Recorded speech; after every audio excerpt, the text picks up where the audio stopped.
Imagine que tu sois un détective de l'art et que ta mission consiste à explorer les mystères qui se cachent derrière les tableaux les plus célèbres du monde.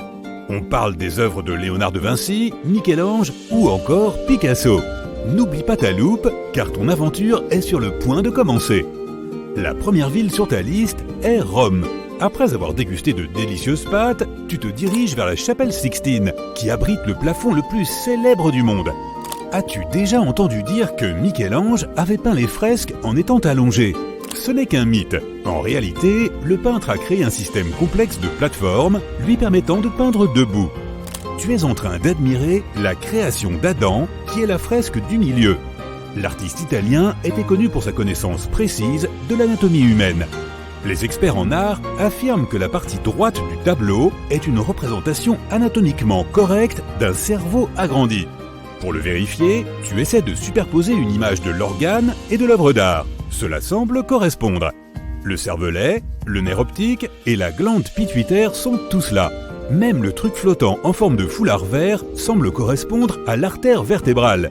Certains chercheurs pensent que c'est la façon dont Michel-Ange a dépeint la connaissance et la sagesse, mais tu as besoin d'une nuit de sommeil pour t'en faire une idée définitive. Le lendemain, tu attrapes un train et arrives à Florence. Le temps de déguster une glace à l'italienne, puis tu te rends directement à la galerie Accademia.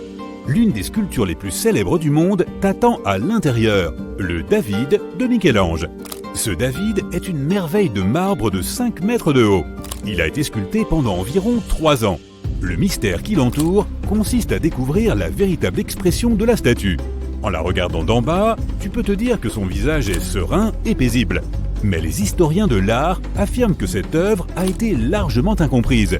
Apparemment, son corps cache une histoire très différente. Regarde de plus près et tu remarqueras que ses sourcils sont froncés et que les veines de ses bras sont saillantes. Il n'a pas l'air si détendu après tout, n'est-ce pas ? L'idée de Michel-Ange était de représenter David juste avant une confrontation importante. Alors peut-être n'était-il pas si serein que ça. L'Italie est si riche en œuvres d'art que tu ne peux pas partir tout de suite. Tu es toujours à Florence et tu visites maintenant la célèbre Galerie des Offices. De nombreux tableaux célèbres sont hébergés dans ce musée. Mais celui qui t'intéresse plus particulièrement est le Printemps de Botticelli. Cette œuvre d'art a été enveloppée de mystère dès le départ. Les experts ne savent pas dire l'année exacte où elle a été commandée. Elle est restée sans titre pendant des années, jusqu'à ce que le peintre Giorgio Vasari lui trouve enfin un nom. Habituellement, lorsque les critiques et le public admirent cette peinture, ils se concentrent sur les personnages au premier plan. Mais dans ce cas, le véritable travail réside dans le fait que Botticelli a peint plus de 46 espèces végétales différentes avec une précision presque photographique. Et dans l'ensemble du tableau, ces figures végétales sont répétées plus de 200 fois. Incroyable! Ces journées de visite ont été bien remplies, n'est-ce pas? Tu es prêt à continuer? Tu sautes dans un avion et tu arrives à Paris, la ville des Lumières, de l'amour et de la célèbre Joconde. Tu traverses le musée du Louvre et tu arrives devant le chef-d'œuvre de Léonard de Vinci. Il existe de nombreuses théories concernant cette œuvre d'art et tu te plonges dans certaines d'entre elles. Des arguments solides ont été avancés pour dire que la Joconde pourrait être un autoportrait du peintre lui-même. Les historiens ont minutieusement comparé son visage à celui de Mona Lisa et ils sont étonnamment similaires. Et puis il y a la théorie du sourire en coin. Le dentiste et expert en art Joseph Bartowski prétend avoir découvert le secret du rictus de Mona Lisa. Il dit que son expression faciale serrée est l'indication typique d'une personne qui a perdu ses dents de devant. En 2010, le Comité italien pour le patrimoine culturel a également découvert une collection de symboles cachés dans le tableau. Ceux-ci ne sont visibles qu'avec des lunettes grossissantes high-tech, mais elles ont révélé que Léonard de Vinci avait inscrit un LV à l'intérieur de l'œil droit de Mona Lisa. Les experts pensent qu'il s'agit de la signature du peintre, mais les autres symboles, un CE dans l'œil gauche et un 72 dans l'arche du pont en arrière-plan, sont encore non élucidés. Bon, ça fait beaucoup de découvertes d'un coup. Bien sûr, à la fin de ta visite, n'oublie pas de tester si ces yeux te suivent vraiment. Maintenant, tu te rends à Amsterdam pour visiter le Rijksmuseum. Tu es venu pour voir un tableau spécifique de Rembrandt qui cache une histoire mystérieuse. La Ronde de nuit est l'un des tableaux les plus célèbres du peintre flamand, mais les experts affirment que le nom du tableau ne correspond pas à son contenu. Regardons cela de plus près. Le tableau représente un grand groupe prêt à s'embarquer pour une mission.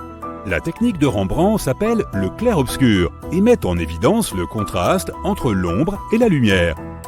Jusqu'en 1947, les critiques d'art pensaient que le peintre dépeignait une scène de nuit.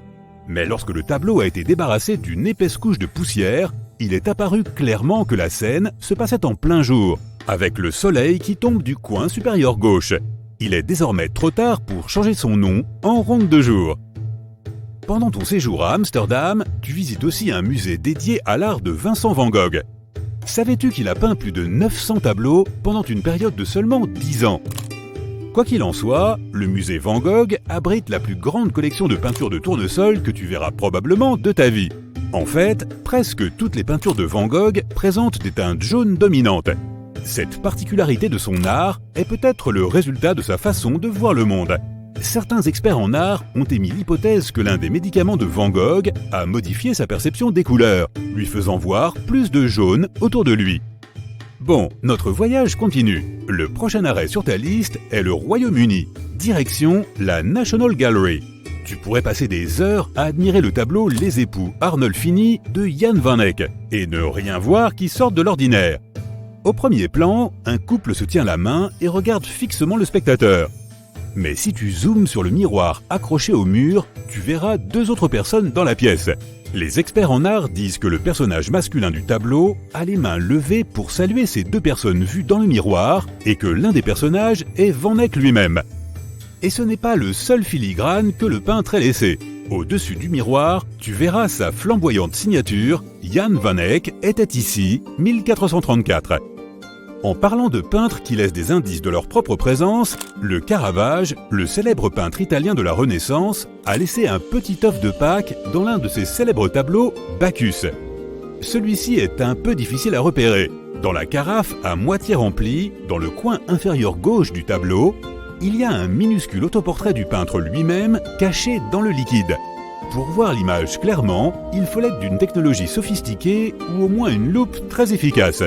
Mais il est bien là, un personnage masculin, alias le Caravage, avec un pinceau à la main. Fait amusant, le minuscule autoportrait a été remarqué pour la première fois en 1922, plus de 300 ans après que le tableau ait été achevé. Mais il a été ignoré en raison de sa mauvaise conservation. Pour conclure ton voyage, tu t'envoles outre-Atlantique jusqu'à Chicago.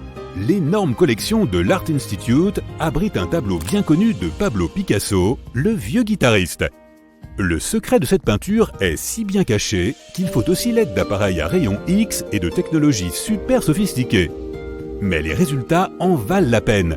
Les relevés montrent que Picasso a peint le vieux guitariste par-dessus un autre tableau inachevé. On peut clairement voir les contours et les formes d'une silhouette féminine à moitié dessinée que Picasso a abandonnée au milieu de son travail. Les artistes émergents de l'époque utilisaient assez souvent cette façon d'économiser de l'argent car les toiles étaient chères. Et voilà pour ce tour du monde des œuvres d'art. Fatigant, n'est-ce pas ? Alors repose-toi un peu, Sherlock Holmes. Un soir de pluie, Adèle rentre chez elle après des vacances d'1 mois à l'étranger. Elle vit seule et sa mère est venue s'occuper de ses chats. Elle rentre dans son appartement, allume les lumières et regarde autour d'elle. Juste après, elle appelle la police. Pourquoi ?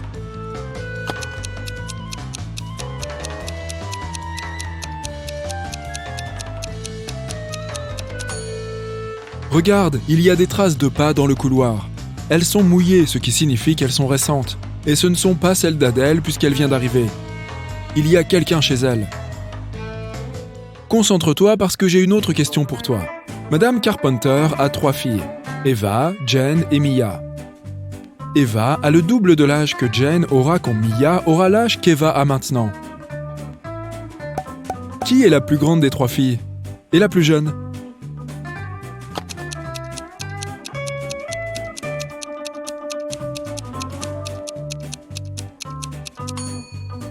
On reformule.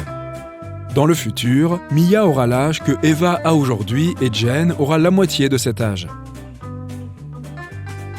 C'est donc bien évidemment Eva la plus grande et Jane la plus jeune. Madame Brown est propriétaire de plusieurs appartements. Les animaux y sont strictement interdits, même les poissons rouges. Un soir, elle entend un miaulement de chat. Le bruit vient d'un appartement de l'étage du dessus. Le jour suivant, elle inspecte 2 appartements. Dans lequel des 2 se trouve le chat ?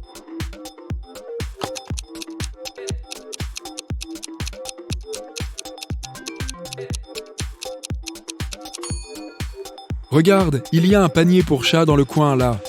Le chat habite probablement ici. Esmée se balade en forêt et elle se perd. Après avoir erré quelque temps, elle tombe sur la maison d'une sorcière. Elle lui demande de la faire rentrer chez elle. La sorcière est en train de préparer des potions. Elle accepte de donner un coup de main à Esmée, mais elle doit d'abord lui trouver les 4 ingrédients manquants pour les potions magiques. Elle a besoin de quelques insectes, d'une herbe secrète, de poudre magique et de champignons secs. La sorcière ne sait plus dans quel ordre elle doit ajouter les ingrédients dans le chaudron, mais elle se souvient de ça. Quel ordre est le bon ?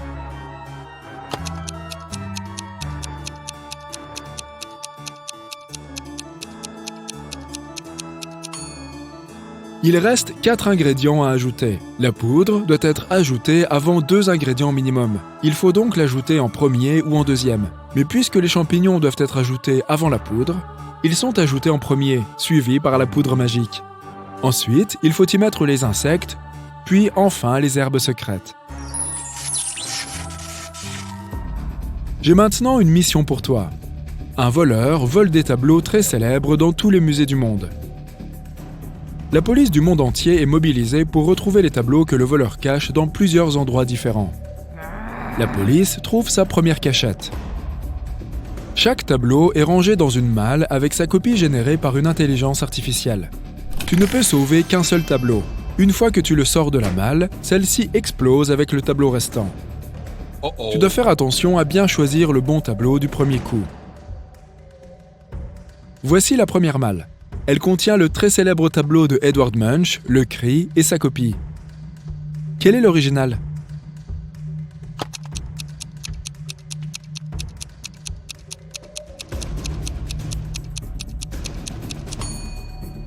C'est celui-ci.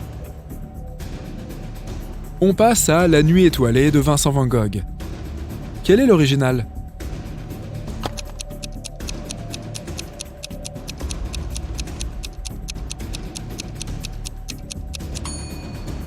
C'est celui-ci, tu l'avais deviné ? Dans la malle suivante, il y a la Mona Lisa de Léonard de Vinci. Tu vas probablement la reconnaître facilement. Mais la copie est aussi très réaliste, donc ouvre bien les yeux.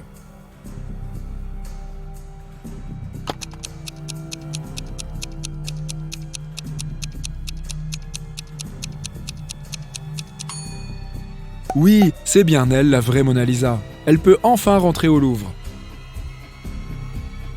Dans la 4e malle, il y a un autre tableau très connu de Vincent van Gogh, La terrasse du café le soir. Quel est l'original ?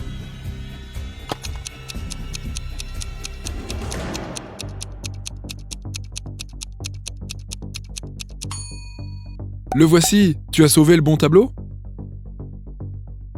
C'est l'heure de reconnaître le dernier tableau que la police a trouvé. C'est Le Vieux pêcheur, peint par un artiste hongrois. Quel est le vrai ?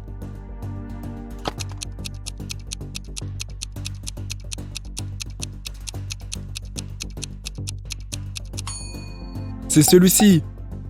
Félicitations et merci pour ton aide. Je te préviendrai si la police trouve d'autres tableaux. Un détective part en vacances en Espagne. Le soir, quelqu'un entre dans la chambre d'hôtel de sa voisine et lui vole tous ses biens. Le matin, le détective analyse les enregistrements des caméras de sécurité et il identifie 3 suspects. Ils acceptent tous de répondre à quelques questions. Jack dit « Je suis arrivé hier soir, très tard dans la soirée, et j'ai dormi toute la nuit. » Allison raconte « Je suis sorti hier soir. Je ne suis rentré dans ma chambre qu'il y a 2 heures. » Robert s'écrie « Je ne connais pas cette femme. Je ne lui ai rien volé. » Qui faut-il arrêter ?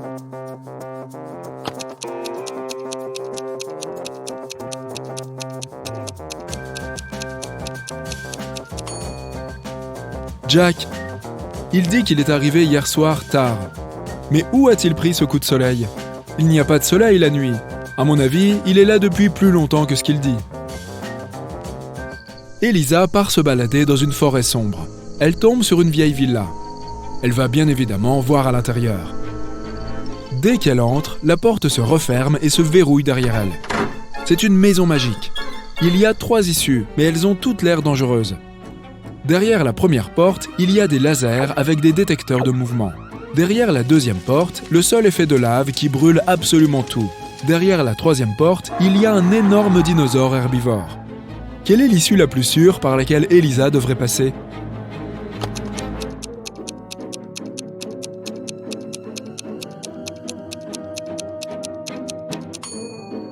Elle devrait choisir la dernière porte. Tout d'abord, les dinosaures se sont éteints.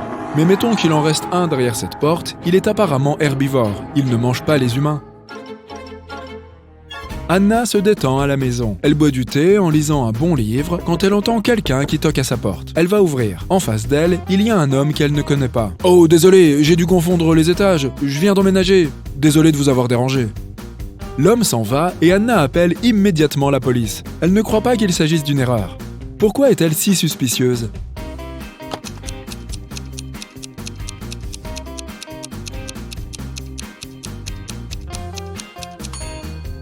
Le problème, c'est que l'homme a toqué à la porte. S'il pensait que c'était son appartement, il aurait essayé d'ouvrir avec ses clés. Bonne nouvelle, la police a trouvé une autre cachette avec des tableaux volés. Comme les tableaux précédents, ils sont conservés dans des malles avec des copies, et tu ne peux en sauver qu'un seul.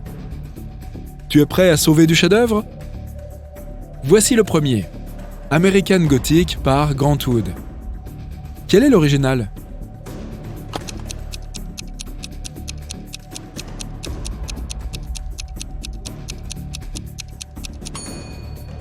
Le voici, tu l'avais reconnu ? Deuxième malle. Voici La fille à la perle de Johannes Vermeer. Quelle est la vraie ?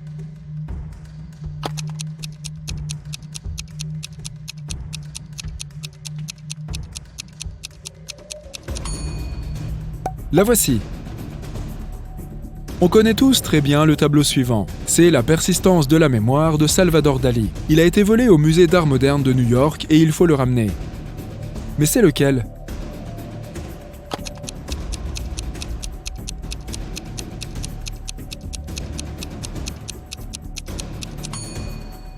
Ça, c'est la copie et ça, c'est l'original.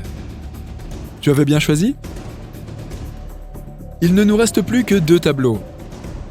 Dans la 4e malle, il y a Le baiser de Gustav Klimt. Tu dois toujours essayer de repérer l'original. Alors, qu'est-ce que tu en penses ?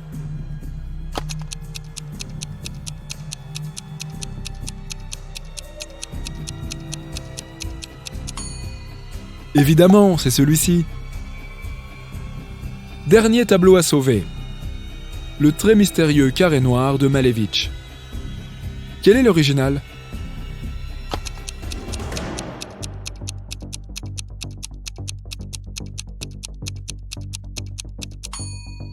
Pas facile cette fois, mais c'est celui-ci le vrai. Encore merci pour ton aide. Tous les tableaux ont été rendus à leurs musées respectifs. Nikki participe à un jeu télévisé et elle gagne 3 prix super. Un manteau Moncler, un sac à main Vivienne Westwood et une Ferrari. Mais pas si vite. Elle doit choisir elle-même ses cadeaux en les distinguant d'une copie. Peux-tu l'aider à choisir les vrais objets ? Voici 2 manteaux Moncler. L'un des 2 est vrai et l'autre est faux. Quel est le manteau que Nikki devrait choisir ?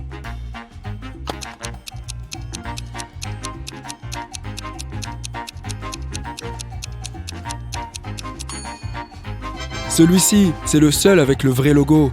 C'est un vrai. Au suivant, les 2 sacs identiques. Un seul des 2 est un Vivienne Westwood. Lequel ?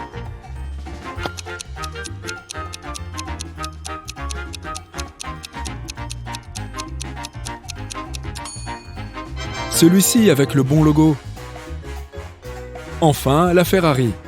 Voyons voir si tu repères le bon logo.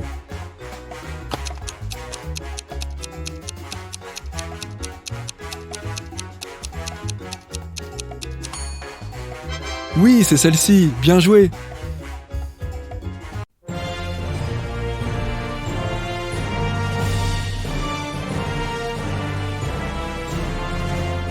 C'est l'un des monuments nationaux les plus importants des États-Unis, avec plus de 500 000 visiteurs chaque année. Le Washington Monument a été construit pour commémorer George Washington, le premier président américain. Mais si tu l'as déjà vu de près, en vrai ou en regardant ses photos sur Google, tu as sûrement remarqué qu'il a 2 couleurs différentes. Il ne s'agit pas d'un choix de conception, si c'est ce que tu te demandes. La Washington National Monument Society, l'autorité en charge de la construction, a manqué de fonds. Et le projet a été mis en attente dans les années 1850. Il a fallu 25 ans de plus pour que les autorités reprennent la construction. Elles ont terminé les 2/3 supérieurs du monument en 1884. Comme ils ont utilisé du marbre provenant d'un autre endroit, il était difficile, vu le temps écoulé, d'imaginer comment ces matériaux se comporteraient dans le temps. Au début, ces 2 sections se ressemblaient beaucoup, mais avec les années, principalement à cause des vents, de la pluie et de l'érosion, elles ont fini par prendre des teintes différentes. Il y a même une 3e portion de marbre que l'on peut voir uniquement si l'on fait très attention. Les constructeurs ont d'abord fait appel à un fournisseur de marbre du Massachusetts, mais ils se sont vite rendus compte que les couleurs ne correspondaient pas. Ils ont dû changer de fournisseur, mais leur erreur a donné lieu à cette 3e nuance de marbre. Elle est seulement visible en façade, de sorte que les gens pensent généralement que le monument a 2 couleurs. Les constructeurs ont vite compris la différence et ont trouvé un type de marbre qui ressemblait au marbre initial. Mais le nouveau matériau a fini par prendre une autre couleur, essentiellement en raison des conditions météorologiques.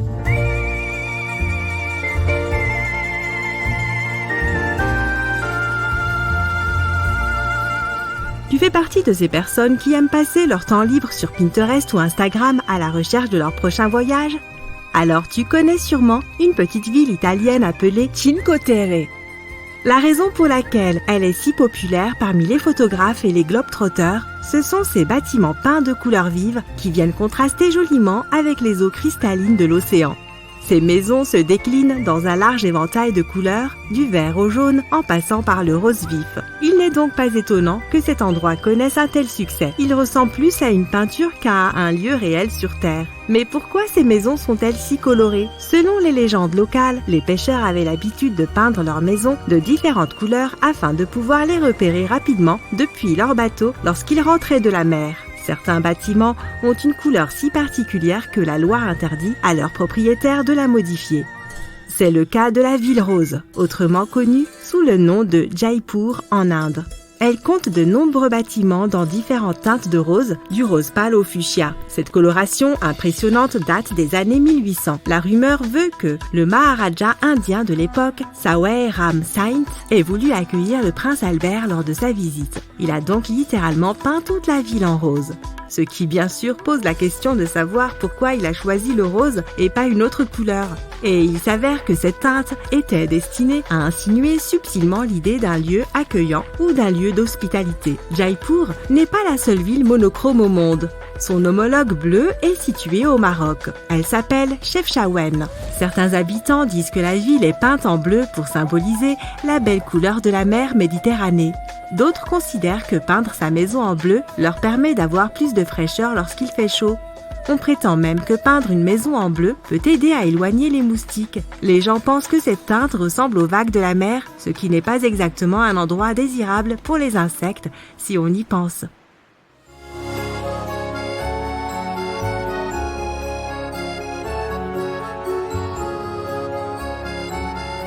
Cette construction est devenue le symbole indéniable de la ville de l'amour. Ah, la tour Eiffel! Je sens l'odeur d'une baguette toute chaude, pas toi? Il s'avère que la tour Eiffel a un petit secret chromatique qui lui est propre.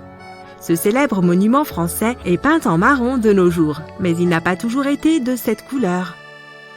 L'ingénieur qui a construit la tour, et lui a également donné son nom, était un homme appelé Gustave Eiffel. Il affirmait que la peinture initiale utilisée pour la tour, un rouge très vif, était censée protéger la construction de la rouille, un peu comme le Golden Gate Bridge à San Francisco. Mais depuis sa construction, la tour Eiffel a connu de nombreuses teintes différentes, comme l'ocre, le jaune et plusieurs nuances de marron. À un moment donné, elle a même utilisé l'effet d'un dégradé couleur ombre. Cela donnait l'impression que la tour s'effaçait en atteignant le ciel. Je n'ai pratiquement jamais entendu d'histoire plus touchante que celle du grand-père arc-en-ciel taïwanais. Il s'appelle Yang Yun-fu et son histoire commence à la fin des années 2000. Comme il était officiellement le dernier habitant, les autorités locales étaient sur le point de raser son petit village pour faire place à un complexe d'appartements modernes.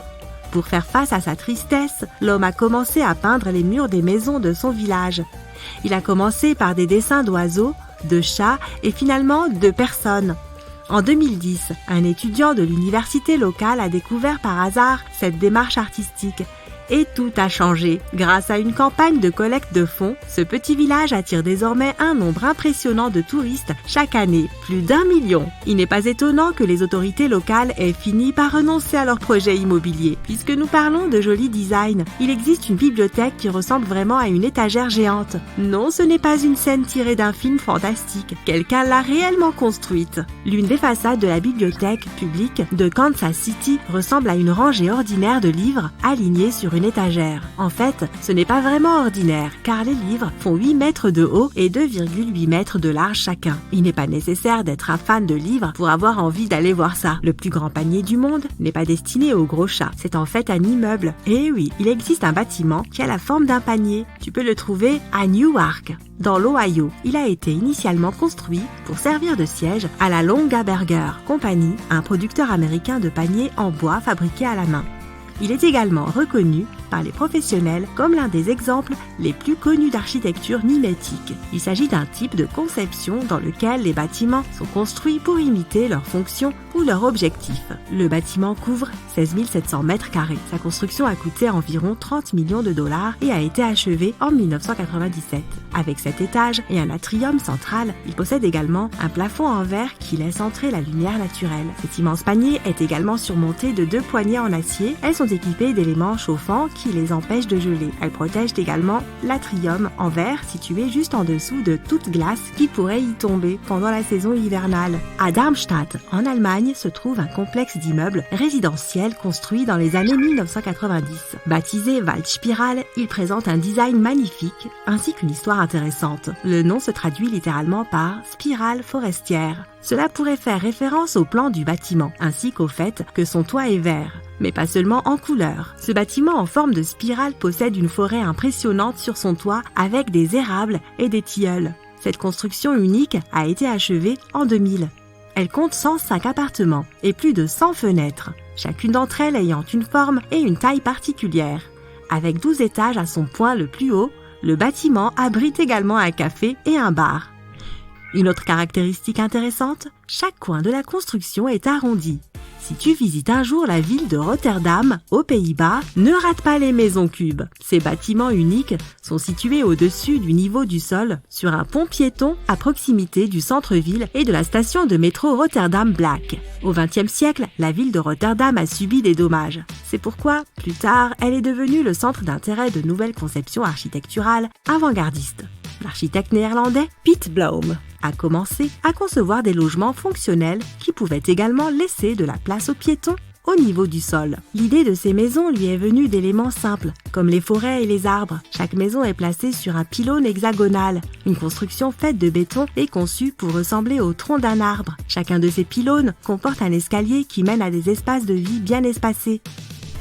Un autre exemple de maison qui semble tout droit sorti d'un conte de fées est la Nautilus House. Tu peux la trouver près de la ville de Mexico, au Mexique. Avec sa forme de coquillage, c'est aussi l'une des premières représentations de la bioarchitecture. L'homme à l'origine de cette conception unique est Javier Senosién. Il s'est inspiré des travaux de Gaudi et de Frank Lloyd Wright. Le concept même de bioarchitecture est que les bâtiments doivent être construits sur la base de structures trouvées dans la nature. Elle est également censée rappeler aux gens leur histoire et leurs traditions locales. La maison Nautilus ne dispose pas de beaucoup d'espace de stockage, selon les constructeurs, mais cette structure est censée être résistante aux tremblements de terre et ne nécessite aucun entretien, sans oublier les centaines de petits vitraux aux couleurs de l'arc-en-ciel qui décorent le bâtiment. Le design façonne le monde qui nous entoure. La chaise sur laquelle tu es assis en regardant cette vidéo a été soigneusement pensée par un designer. Il en va de même pour la table où se trouve ton smartphone en ce moment même. Certains designs sont tout simplement tellement ingénieux que nous ne pouvons pas nous empêcher d'être hypnotisés par eux. Du plus simple au plus complexe, jetons un coup d'œil à certains d'entre eux.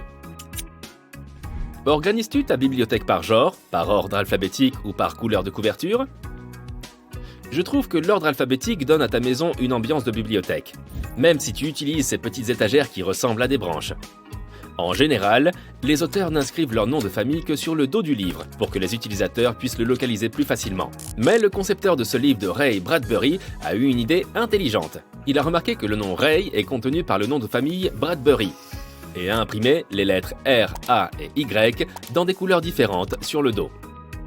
De cette façon, le nom et le prénom de l'auteur sont tous deux mis en évidence. Alors, tu aimes ou pas ? En parlant de livres, cette œuvre de George Orwell s'est vendue à plus de 4 millions d'exemplaires. La célèbre histoire de 1984 évoque un univers sinistre où tout le monde est surveillé par un certain Big Brother. Je dirais que cette couverture illustre de façon géniale le contenu du livre. Et elle fait même référence à la littérature en tant que support avec l'utilisation de points-virgules. Bravo à ce designer! Si tu n'as pas vécu caché sous une grotte, tu as déjà entendu parler un jour ou l'autre de l'histoire de Van Gogh. Inutile de la raconter à nouveau ici. Apparemment, ce designer qui travaillait pour une boutique cadeau autour de Van Gogh s'est inspiré du destin de l'artiste. Je veux dire, regarde cet ensemble de tasses. L'offrirais-tu à ton bien-aimé pour que l'un de vous soit l'oreille et l'autre le pansement? Je n'en suis pas si sûr, si tu veux mon avis. Je préfère que je croie un simple mug Van Gogh avec son visage. À quoi les horloges te font-elles penser?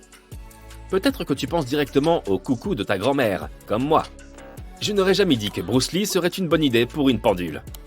Ce créateur s'est dit que jambes plus Bruce Lee plus souplesse égale horloge.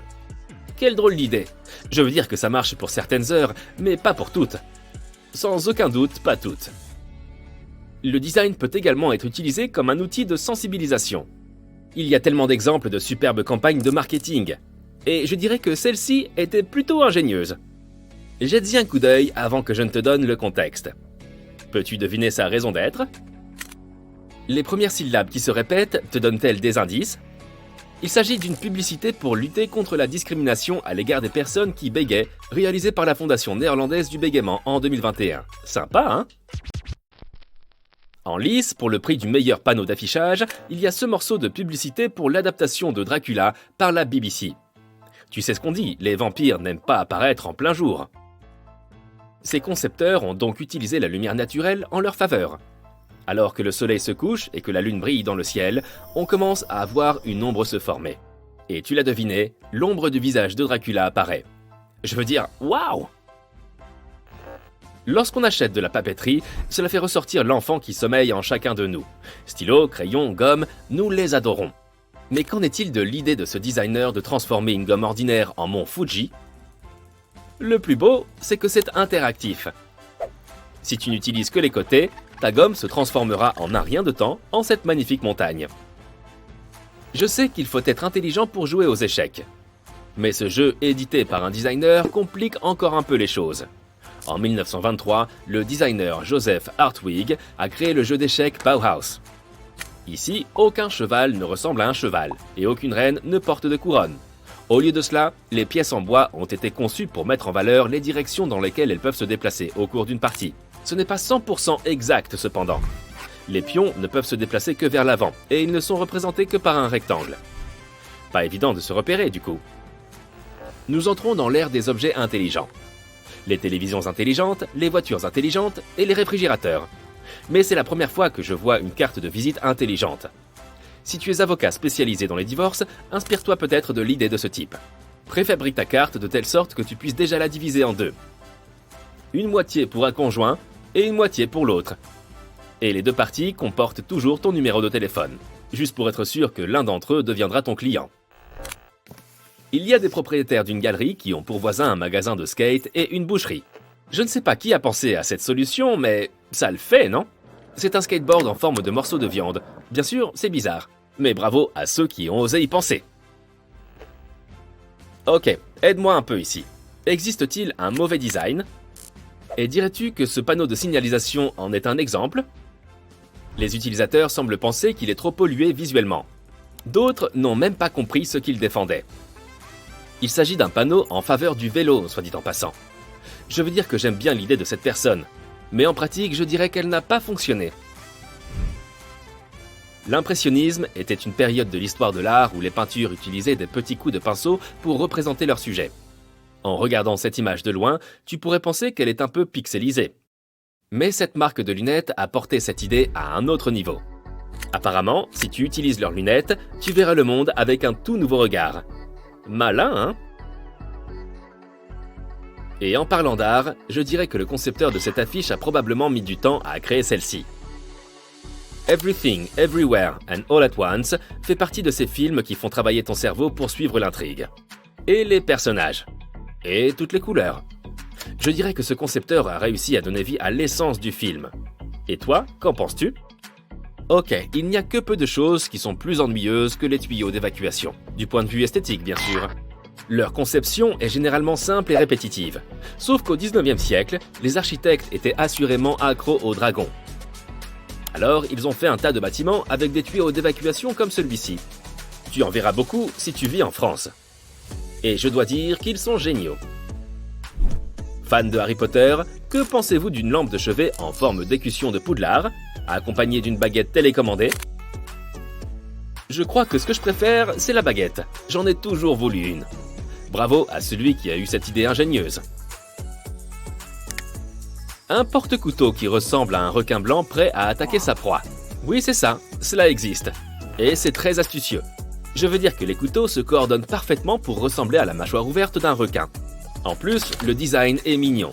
Pour moi, je vote oui. Si tu aimais déjà les Red Hot Chili Peppers, tu les adoreras encore plus maintenant. Leur logo est une célèbre étoile rouge, comme tu le sais peut-être. Et apparemment, pour leur concert à Perth, en Australie, le billet comportait le transport vers et depuis le lieu du concert.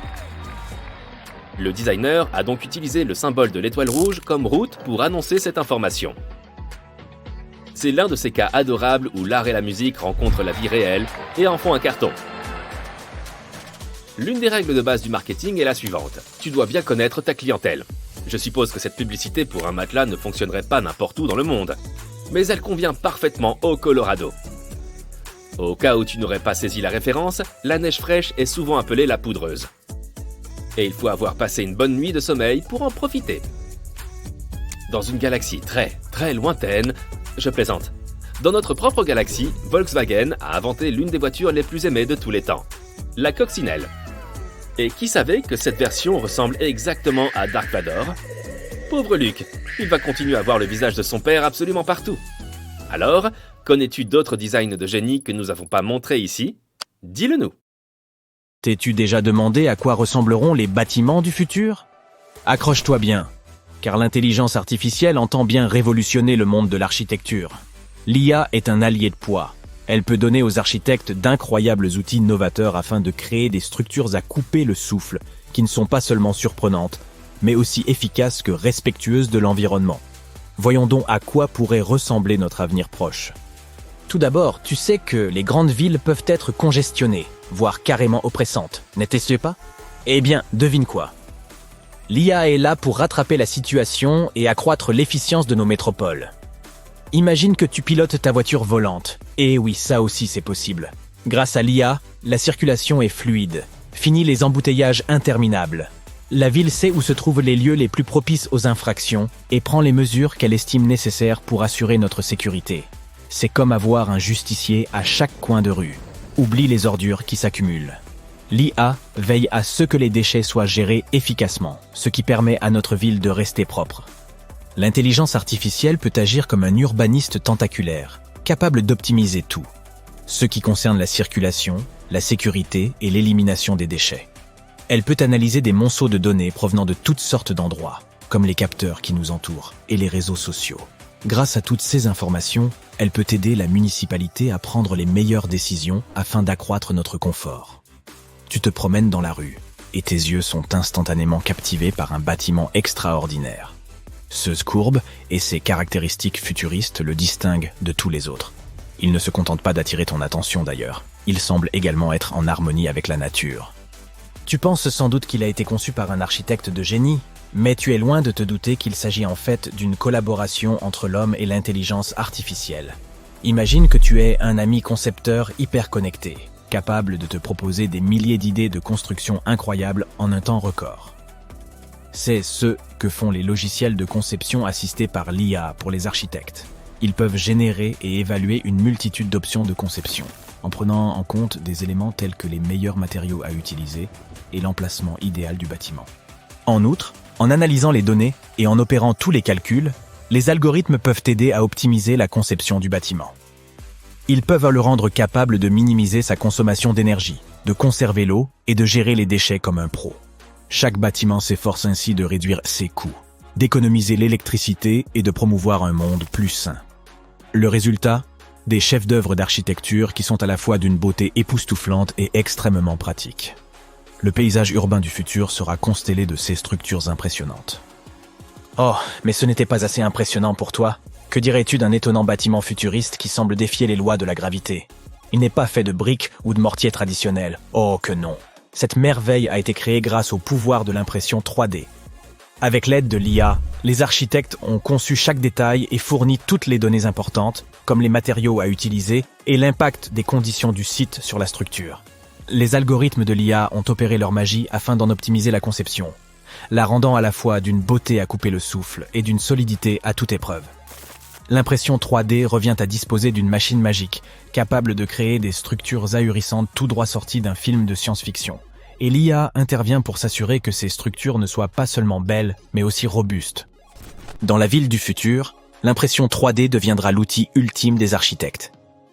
Elle leur permettra de créer des structures autrefois impossibles à réaliser.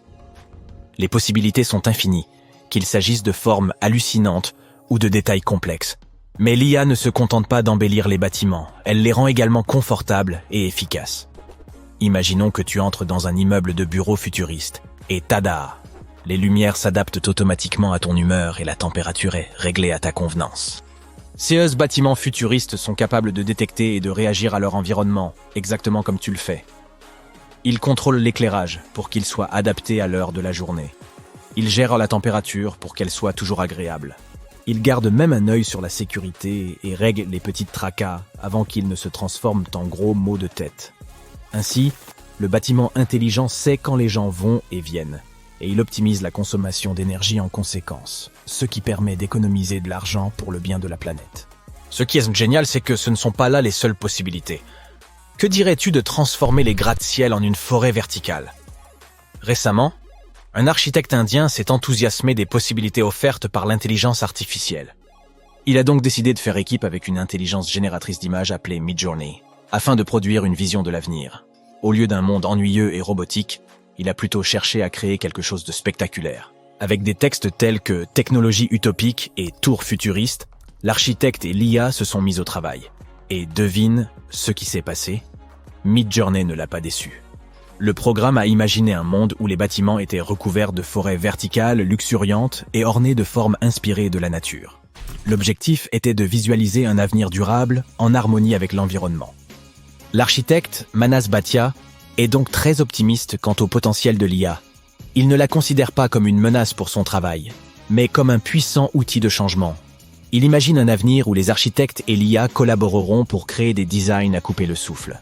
Dans son projet, Bhatia a même demandé à l'IA d'imaginer des structures symbiotiques et creuses, ce à quoi elle a répondu par des images d'appartements nichés dans des arbres évidés. Imagine un monde où le bâtiment lui-même devient une partie vivante et respirante de la nature. Bhatia pense que celle-ci devrait jouer un rôle important dans l'architecture. Il aime concevoir des structures qui intègrent la beauté et la fonctionnalité de l'environnement. Qu'il s'agisse de bâtiments construits autour d'arbres ou de façades qui régulent la température, il se plaît à marier l'architecture et le monde naturel. Avec des architectes comme Manas Bhatia et les capacités de l'intelligence artificielle, un avenir incroyable semble attendre nos métropoles. Prépare-toi donc à entrer dans un monde où la nature et la technologie coexistent en parfaite harmonie. C'est un rêve que beaucoup ont hâte de voir se réaliser. Et si tu n'aimes pas les arbres, pourquoi ne pas imaginer des gratte-ciel qui ne seraient pas faits de briques, mais qui seraient refaits de matériaux gonflables ? Zumo, un cabinet d'architectes barcelonais, a exploité la magie de l'IA pour donner vie à ces constructions précaires. Ces superstructures gonflables s'élèvent au-dessus des villes du futur, comme des ballons illuminés dans le ciel. Le plus beau, c'est que ces bâtiments gonflables œuvrent également pour le développement durable. Il serait possible de les gonfler jusqu'à des hauteurs vertigineuses, ou de les aplatir pour faciliter leur transport et les reconstruire là où le besoin s'en fait sentir. De plus, ils seraient alimentés par des énergies renouvelables, de façon à réduire leur impact sur l'environnement. Plutôt cool, non? Ouf! L'avenir semble se rapprocher à vitesse grand V. L'intelligence artificielle pourrait bien devenir la sauce secrète qui rendra le travail des architectes encore plus impressionnant. Mais de grands pouvoirs impliquent trop de grandes responsabilités. Il nous faudra utiliser l'IA avec sagesse et éthique. Pour l'instant, nous n'avons pas à craindre que les machines remplacent entièrement les architectes. L'intelligence artificielle a encore besoin de la main de l'homme, sans quoi nous risquons de nous retrouver avec des bâtiments qui ressemblent à des bananes ou à des cornets de glace écrasés, à moins que ce ne soit ton truc, hein. En outre, les humains ont un avantage important. Ils sont des humains. Nous devons garder à l'esprit que l'intelligence artificielle n'a pas d'intelligence émotionnelle. C'est un génie cérébral, mais elle ne peut pas comprendre pleinement les sentiments et les ambiances que nous autres, humains, affectionnons dans nos espaces de vie. Nous devons donc nous souvenir d'insuffler à nos créations cette touche humaine, ces éléments chauds et douillets qui nous font dire « Ah, je me sens comme chez moi ». N'oublions pas non plus que l'IA est encore en phase d'apprentissage. Elle n'en est qu'à ses balbutiements, et il nous faut être patient et lui laisser le temps de grandir. Si l'on va trop vite, on risque d'aboutir à des conceptions bancales ou à des bâtiments sans queue ni tête. Cela pourrait être intéressant pour les amateurs d'architecture avant-gardiste, mais pour le commun des mortels, non, merci. Alors que l'avenir se dessine à une vitesse fulgurante, nous commençons tout juste à accueillir les progrès de l'IA dans l'architecture. Mais n'oublions pas non plus d'équilibrer cette intelligence avec la touche vivante qui nous est propre. Ensemble, nous pouvons créer un avenir où les bâtiments ne seront pas seulement fonctionnels, mais aussi remplis de chaleur humaine. C'est une aventure hors du commun qui se prépare. Hey, j'aimerais vous inviter quelque part. Faites vos valises et avancez avec nous dans la ville la plus visitée au monde. Paris, la ville de l'amour, la ville des lumières aveuglantes, peu importe comment vous voulez l'appeler. Notre objectif est de découvrir le plus grand nombre possible de secrets possibles concernant le célèbre musée du Louvre. Êtes-vous prêt à relever le défi? Prenez votre carnet de voyage et allons-y. Le Louvre est très impressionnant quand vous le visitez pour la première fois. L'architecture traditionnelle de la Renaissance française est mélangée à des éléments plus modernes, comme la pyramide du Louvre. C'est notre première étape aujourd'hui. Pour entrer dans le musée, il faut passer par l'immense pyramide de verre qui se trouve dans la cour du Louvre. Si vous vous demandez d'où vient cette pyramide, arrêtons-nous quelques minutes pour en savoir plus.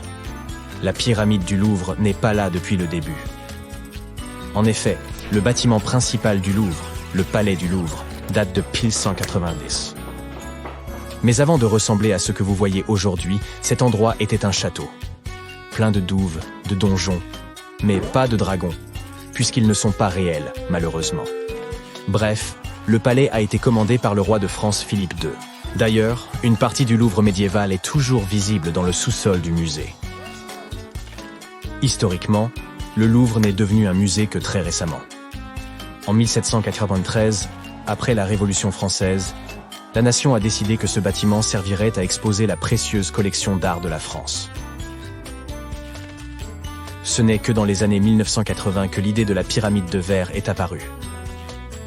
Le président François Mitterrand avait alors lancé un grand projet de rénovation du Louvre. Le projet, baptisé Grand Louvre, prévoyait la construction d'une nouvelle entrée pour les visiteurs. Dans les années 80, le musée accueillait déjà des millions de visiteurs par an et l'entrée était souvent bondée. C'est alors qu'intervient l'architecte étranger Yeo Ming-pei. Mitterrand a engagé Pei pour construire une entrée qui relierait les 3 pavillons du musée. Et si vous me demandez mon avis, je dirais qu'il a fait du bon travail. Elle est composée de 200 tonnes de verre et de fer. Sans compter que ce verre a été spécialement conçu pour être totalement transparent, sans aucune teinte verte ou bleue. Pei voulait que les visiteurs aient une vue claire des principaux bâtiments sans être gênés par le verre. Il a fallu 2 ans pour obtenir la couleur de verre qu'il voulait. Il a également fallu un certain temps avant que Pei ne décide de construire une pyramide. Il a commencé par dessiner un cube et même un hémisphère.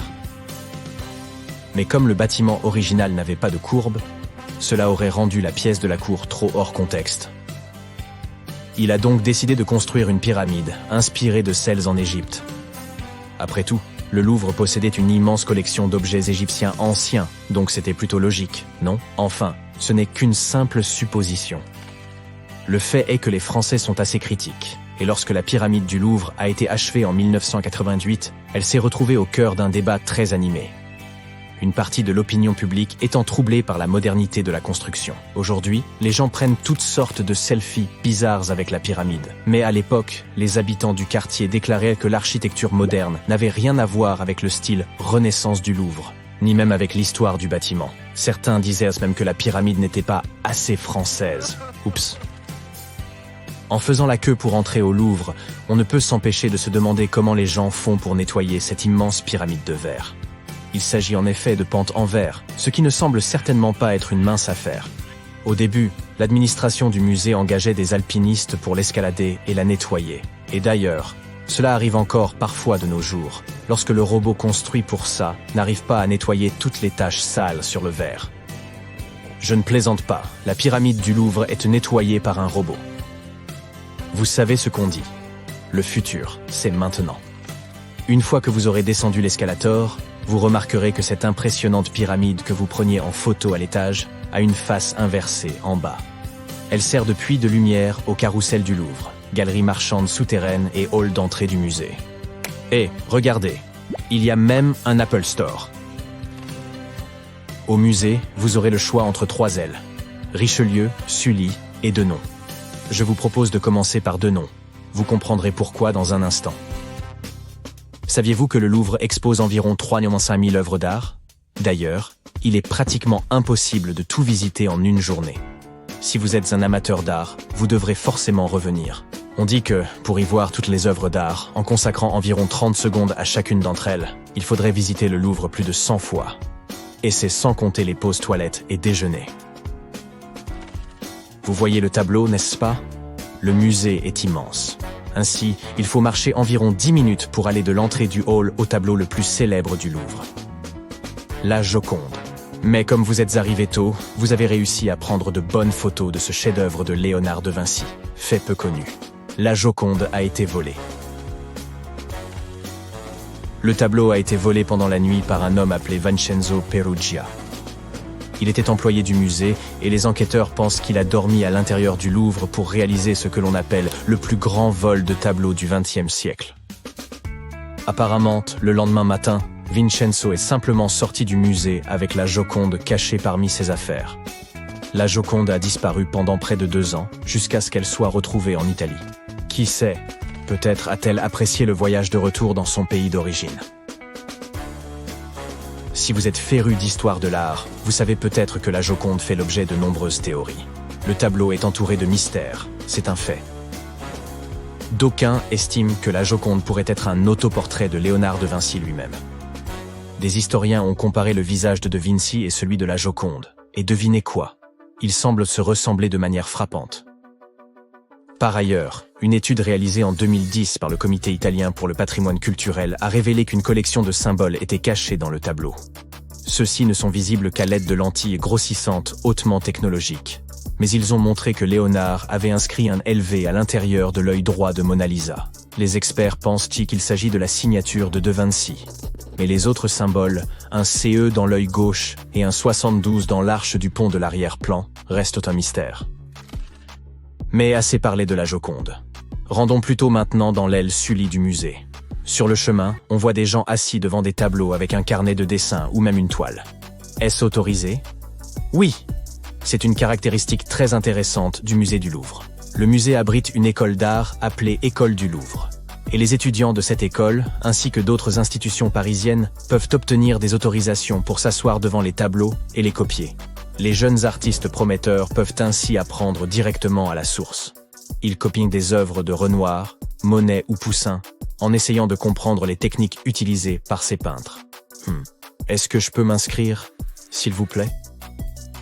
Pour terminer votre parcours, vous visitez maintenant les anciennes douves dont nous avons parlé plus tôt dans la vidéo. Vous savez, celles qui faisaient partie du Louvre originel lorsqu'il était encore un château. Grâce aux fouilles archéologiques qui ont eu lieu dans les années 1980, cette partie a été mise au jour et est ouverte à la visite depuis 2016. Vous pouvez même voir un modèle miniature du château d'origine. Et si vous avez visité d'autres monuments de Paris, vous remarquerez qu'il est assez similaire à la Conciergerie. Je me demande s'ils ont déjà pensé à produire du fromage ici. Cela semble être l'endroit idéal. J'espère que vous avez aimé découvrir quelques secrets du musée le plus célèbre du monde. À la prochaine fois. Après avoir gagné à la loterie, Gérard est devenu très riche. Il a acheté une immense villa et a engagé un marchand d'art pour investir dans quelques chefs-d'œuvre. Le marchand d'art a convaincu Gérard d'acheter une statue antique très chère pour sa collection. Un jour, la fille de Gérard vient lui rendre visite. Il se vante de sa statue, mais sa fille se met à rire. Elle dit que Gérard s'est bien fait avoir. Pourquoi dit-elle cela ?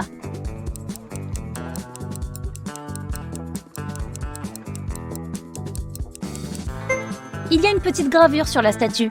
Il est écrit « Made in China ». Wendy est la présidente du club de lecture local. Ses membres se réunissent généralement chez elle, car elle a une grande et belle maison. Mais un soir, quelqu'un frappe Wendy à la tête dans sa bibliothèque après la fin de la réunion du club. La jeune fille n'a pas le temps de voir qui c'est. Le lendemain, les policiers interrogent 3 suspects. Mélanie déclare qu'elle a quitté la réunion plus tôt dans la nuit. Elle avait un vol de nuit pour New York. Kelly dit qu'elle a été la dernière personne à quitter la maison de Wendy, mais qu'elle n'a rien remarqué de suspect. Amy était absente ce jour-là, car c'était l'anniversaire de son mari. Qui ment ?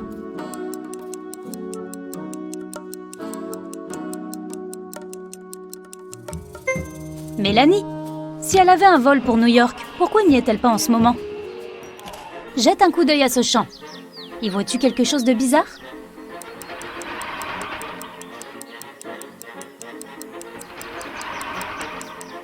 Ce tournesol n'est pas comme les autres. Joseph travaille comme agent de sécurité dans un grand aéroport international. Un jour, il reçoit un appel du personnel de nettoyage. Ils ont trouvé le chien de quelqu'un.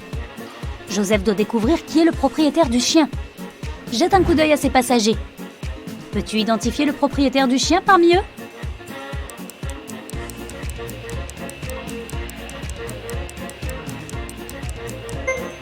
Cet homme a un os dans son sac et il y a des poils de chien sur son pantalon. Il doit être le propriétaire. Jette un coup d'œil à cette image. Peux-tu repérer l'emoji intrus ?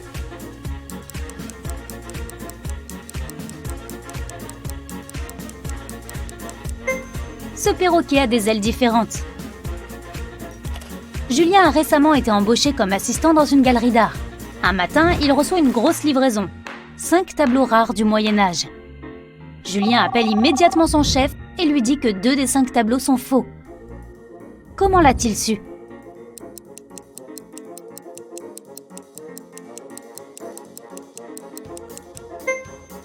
Il y a des gratte-ciel à l'arrière-plan de ce tableau. Celui-ci semble authentique. Mais regarde le ciel. Il y a un avion qui vole parmi les oiseaux. Jette un coup d'œil à cette image. Peux-tu trouver l'emoji intrus ?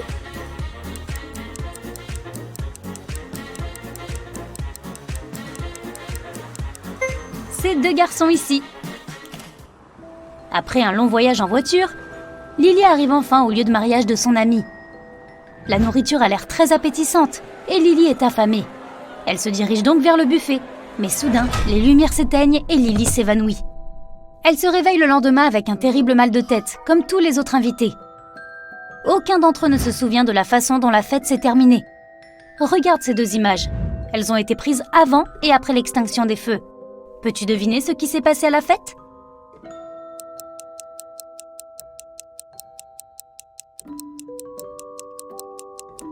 Les ballons ont éclaté et quelqu'un les avait remplis de gaz soporifique. Cette personne voulait que tout le monde s'endorme, peut-être pour aider la mariée à s'enfuir, car elle est absente ce matin. Julie est professeure d'art. Un matin, elle entre dans son atelier et est très surprise. Tout le mur et les dessins des élèves sont tachés de peinture. Julie interroge 3 suspects. La femme de ménage n'a pas nettoyé la classe la veille car elle était en congé. Rosie, l'une des élèves de Julie, déclare qu'elle a quitté l'atelier à 18h. À ce moment-là, tout était normal.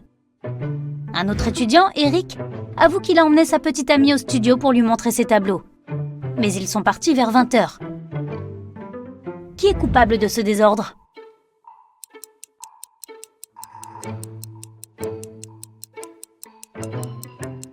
Le chat ! Il est entré dans le studio par une fenêtre ouverte. Jette un coup d'œil à cette image. Pourquoi cet homme a-t-il attaché son ami?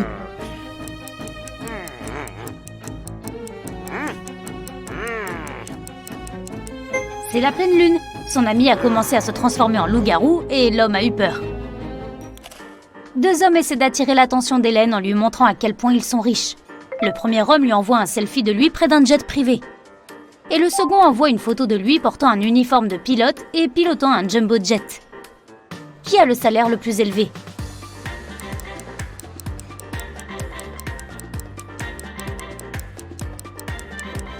Les pilotes gagnent bien leur vie, donc le deuxième homme est certainement mieux loti. Quant au premier, il ne fait probablement que travailler à l'aéroport. 4 artistes se réunissent dans un parc pour peindre des paysages. Après avoir terminé son premier tableau, Blaze va aux toilettes. Lorsqu'il revient, il découvre que son tableau est abîmé. Il est très contrarié et interroge ses amis. Stéphane n'a pas vu ce qui s'est passé. Il était parti acheter du café pour tout le monde. Daniel n'a pas regardé les tableaux. Il était distrait par une conversation avec une belle femme. Karine dit qu'elle était en train de peindre son autoportrait dans une autre partie du parc. Qui ment?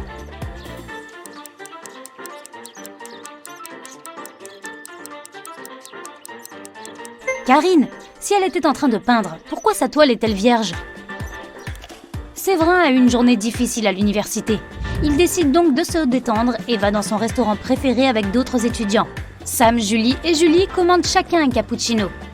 Rebecca, Pierre et Hélène commandent chacun un espresso. Quelle boisson Séverin commande-t-il? Un cappuccino ou un espresso?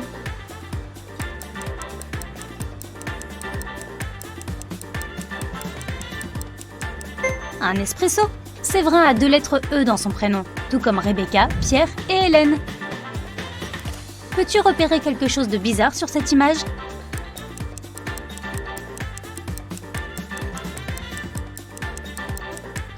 Cette noix de coco n'a pas l'air aussi fraîche que les autres. Henri marche dans la rue. Soudain, une sorcière apparaît devant lui.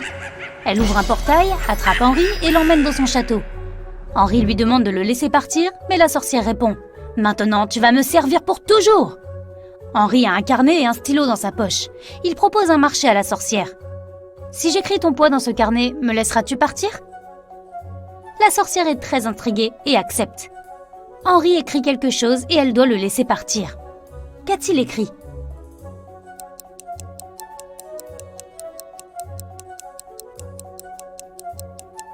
Comme promis, Henri a écrit « ton poids ».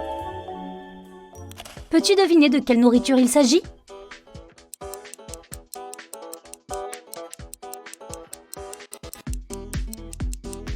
Des sushis. Et celui-là?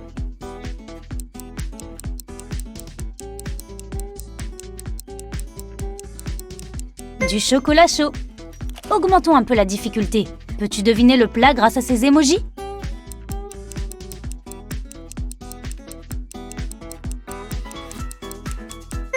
C'est une pizza. Et ici?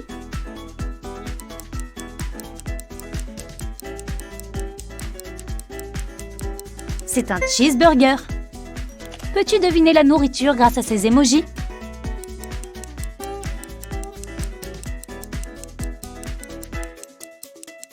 C'est de la glace aux fruits. Que penses-tu de cette combinaison? Une idée?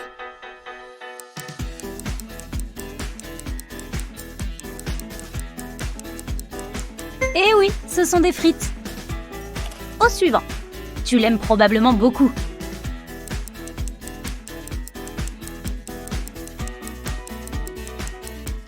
Un cookie au beurre de cacahuète.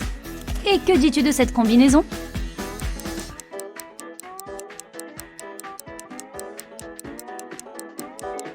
Oui, c'est bien une salade. Jacques a acheté une robe très chère à sa petite amie pour son anniversaire. Il laisse la robe dans son armoire et quitte la maison. Lorsqu'il revient, il constate que la robe a disparu. Seules 3 personnes étaient à la maison ce jour-là et il les interroge. Laura, la sœur de Jacques, dit qu'elle a fait le ménage toute la matinée. Rose, la mère de Jacques, a planté des fleurs dans le jardin. Et la tante de Jacques, Nina, a préparé un dîner d'anniversaire toute la journée. Qui a volé la robe?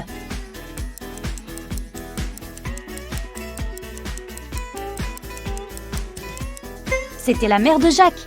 Il n'y a pas de fleurs dans le jardin. Jette un coup d'œil à cette image. Peux-tu trouver l'emoji intrus?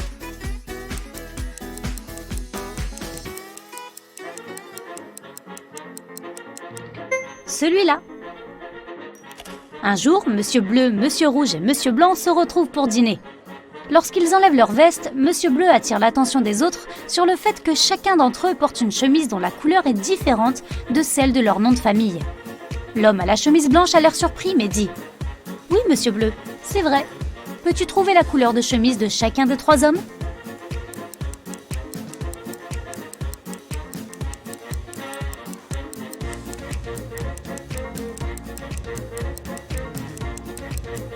Monsieur Bleu porte uniquement une chemise blanche ou rouge. Mais nous savons avec certitude qu'un autre homme porte une chemise blanche. Cela signifie que Monsieur Bleu porte une chemise rouge. Monsieur Blanc pourrait porter une chemise bleue ou rouge, mais la chemise rouge est déjà prise par Monsieur Bleu. Par conséquent, Monsieur Blanc porte une chemise bleue. Cela signifie que Monsieur Rouge porte une chemise blanche. Que penses-tu de cette image? Vois-tu un emoji différent ici?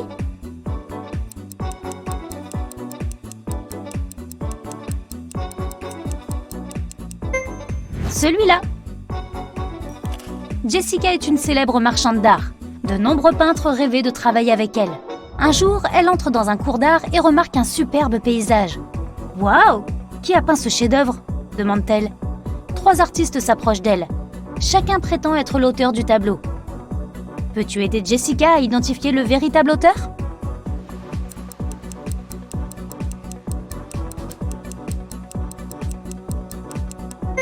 C'est cet homme. Sa palette contient exactement les couleurs que l'on voit sur le tableau. Jette un coup d'œil à cette image. Peux-tu repérer ce qui ne va pas?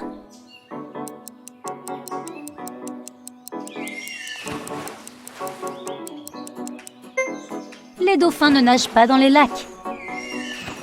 Il était une fois un roi qui dirigeait son royaume d'une main de fer. La ville magique où il vivait était entourée de hauts murs. Personne n'avait le droit de quitter la ville. Et tous ceux qui voulaient y entrer devaient avoir des papiers spéciaux. S'ils ne les avaient pas, ils étaient renvoyés. Le royaume magique était relié au reste du monde par un pont en bois. Il était sous la surveillance du sorcier du roi, qui chassait tous les invités non autorisés avec sa magie. Il sortait pour vérifier le pont toutes les 5 minutes. Puis il restait à l'intérieur pendant 5 autres minutes. Pour traverser le pont, une personne avait besoin de 9 minutes. Et pourtant, un citoyen parvint à s'échapper de la ville. Comment a-t-il fait?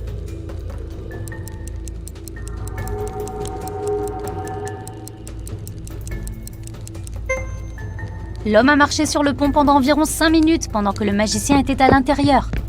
Ensuite, il a fait demi-tour et a commencé à marcher vers la ville. Lorsqu'il a atteint le mur, le sorcier lui a demandé ses documents. L'homme n'en avait pas, il a donc été renvoyé.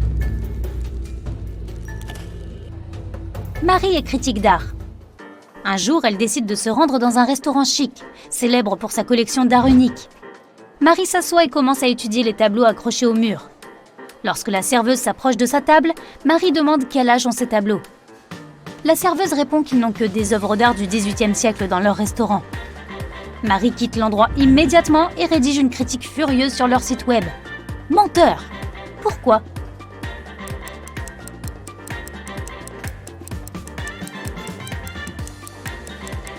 Regarde ce portrait. Reconnais-tu ce visage? C'est celui de la serveuse. Il est très peu probable qu'elle ait plus de 300 ans, à moins qu'elle ne soit un vampire. Imagine que tu puisses passer une semaine entière à creuser dans le sol, à chercher des ruines et à prendre des photos des sites archéologiques les plus fantastiques du monde. Serais-tu prêt à le faire? Alors mets ta loupe dans ta valise et allons creuser un peu. Quand on est à Rome, on vit comme les Romains. C'est-à-dire qu'on se promène dans la ville en trébuchant à chaque pas sur des ruines antiques. Donc tu te balades sur la colline de l'Esquilin par un après-midi ensoleillé. Tu viens de finir ta 3e glace quand tu la vois soudain. La magnifique Domus Aurea, ou pour ceux qui ne parlent pas latin, la Maison Dorée. L'empereur romain Néron a ordonné la construction de cet immense palais en 64 après Jésus-Christ. Les travaux se sont terminés en 68 après Jésus-Christ. Au fait de sa gloire, elle occupait une surface 3 fois plus grande que la cité du Vatican. Le bâtiment a été décoré de feuilles d'or, de pierres semi-précieuses et de dizaines de fresques. Le palais comptait plus de 300 pièces. dont certaines donnaient sur un magnifique vignoble et un bois bruissant d'animaux. Il contenait aussi une énorme statue de 30 mètres de haut de Néron lui-même. La salle octogonale était la plus grande construction du palais. À l'origine, c'était une salle de banquet, avec des cascades tout le long des murs du fond. La salle tournait autour de son axe jour et nuit, tandis que d'en haut tombaient constamment des pétales. Les successeurs de Néron ont dépouillé tout le palais de ses matériaux. Aujourd'hui, les touristes peuvent visiter la structure principale et, bien sûr, la salle octogonale. Elle a été excavée et tu la reconnaîtras facilement même avec ses murs dénudés. Après avoir traversé la moitié du globe en avion, nous voilà au cœur de la jungle cambodgienne. Heureusement que tu as apporté ton spray insecticide, les moustiques deviennent littéralement fous dans ce climat tropical. Cachée au milieu de la forêt se trouve la ville d'Angkor. C'était la capitale de l'Empire Khmer entre le 9e et le 15e siècle. Pour info, le mot Angkor signifie capitale en langue khmer. La ville était l'une des plus grandes du monde à l'époque pré-industrielle. Les chercheurs affirment que près d'1 million de personnes y vivaient. Aujourd'hui, Angkor attire des visiteurs du monde entier en raison de son architecture étonnante. Tu reconnaîtras le style khmer à l'utilisation d'énormes blocs de grès. Au centre du complexe se trouve le temple Bayon. Il est décoré de 216 visages souriants qui, selon les scientifiques, sont censés ressembler aux fondateurs de l'empire d'Angkor. Ils pensent que les tours étaient autrefois décorées d'or, mais aujourd'hui, le site est un labyrinthe de temples couverts de lianes. La ville a été abandonnée en 1431 et n'a été redécouverte que dans les années 1840. En 1992, elle a été inscrite au patrimoine mondial de l'UNESCO. Les États-Unis ne sont pas nécessairement synonymes de ruines, mais en voici une. Dans l'état montagneux du Colorado, se trouve l'ancien lieu de résidence des Anasazi. Dans tout le parc national de Mesa Verde, on trouve plus de 600 habitations, construites sur les falaises par les Anasazi dans les années 1190. Le Cliff Palace comptait à lui seul plus de 150 pièces. C'était un bâtiment à plusieurs étages fait de grès et de mortier de boue. Pour arriver à la maison du balcon, les visiteurs doivent grimper une échelle de 10 mètres. De là, tu pourras voir un village de taille moyenne, composé de 38 pièces et de 2 kivas. Les kivas sont des chambres traditionnelles construites par les Anasazi à des fins cérémonielles. En 1300, les Anasazi ont cessé de vivre dans la région de Mesa Verde. Heureusement, le site est maintenant ouvert aux visites. Si tu aimes les paysages aux couleurs de terre cuite, tu es au bon endroit. La ville de Petra est une merveille du monde antique. Située dans le désert de Jordanie, la ville était un haut centre commercial au IVe siècle avant Jésus-Christ. Les Nabatéens, un peuple arabe ancien, vivaient dans la ville rose et ont prospéré pendant de nombreuses années, accumulant une grande quantité de richesses. Ils ont inventé un système innovant pour que l'eau y circule et ont ainsi rendu la région habitable. La structure, en forme de porte sculptée dans la roche, est célèbre. On la surnomme le trésor du pharaon. Elle se trouve à l'entrée principale du site et on dit qu'un trésor caché se trouve en dessous.